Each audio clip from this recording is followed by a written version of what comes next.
raining in Manila. Pero ang sarap kantahin ng kantang yan, di ba? Ayan. Oh, pero wag naman po sanang umulan-ulan. Oo. Lalong-lalo na para sa mga nanay ng tahanan na nagpasyang maglaba ngayong araw na ito.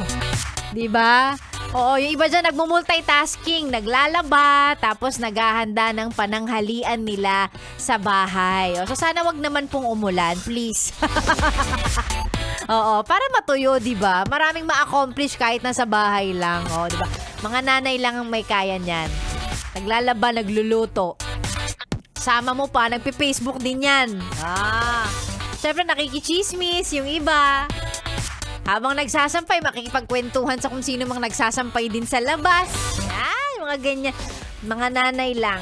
Kayang mag-multitask talaga naman. Magandang tanghali. It's almost tanghali, mga yes pre natin. 11:35 sa orasan ni Sexy Megan. At opo, sa mga huling sandali na nalalabi nating magkasama. Wow. Huling sandali na nalalabi.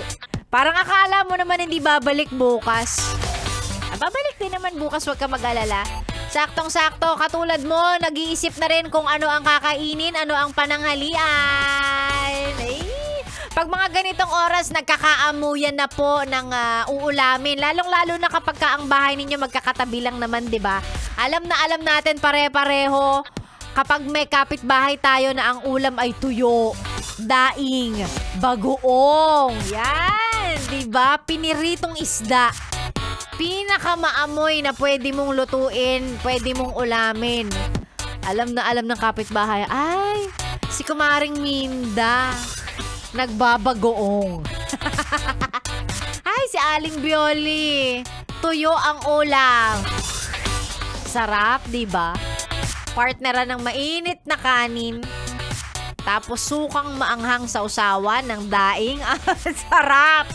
Tapos syempre magkakamay ka, hindi ka naman nagkukutsara kapag katuyo ang ulam, di ba? Sarap.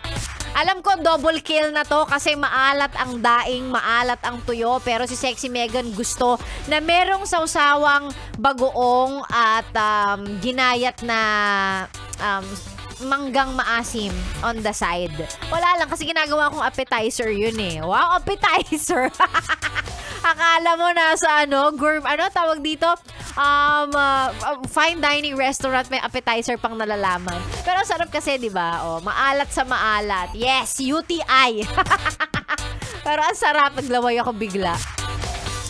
Tuyo, daing, tas mainit na kanin, tapos manggang hilaw, at masarap na bagoong. Perfect! Ayan, paramihan na naman po na makakain kanin ngayong tanghalian.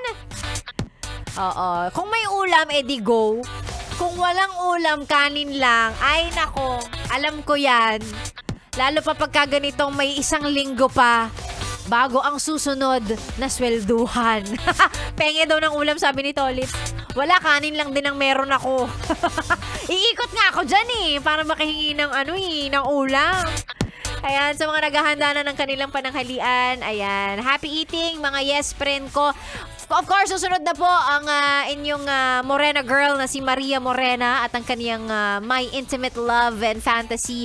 Mamaya yan, pagsapit ng tanghali, hanggang alas 3 niya siya makakasama. Ako naman, magbabalik bukas, wag kang mag-alala, alas 9 hanggang tanghali po yan. Kasabay ng kung ano mang ginagawa mo ng kalagitnaan ng umaga. Ayan, tayo magkasama.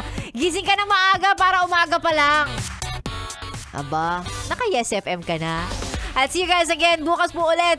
Alas 9 hanggang tanghali. Dito lang sa 101.1 Yes FM. Inyo pong nakasama, Sexy Megan. Happy Wednesday, everybody!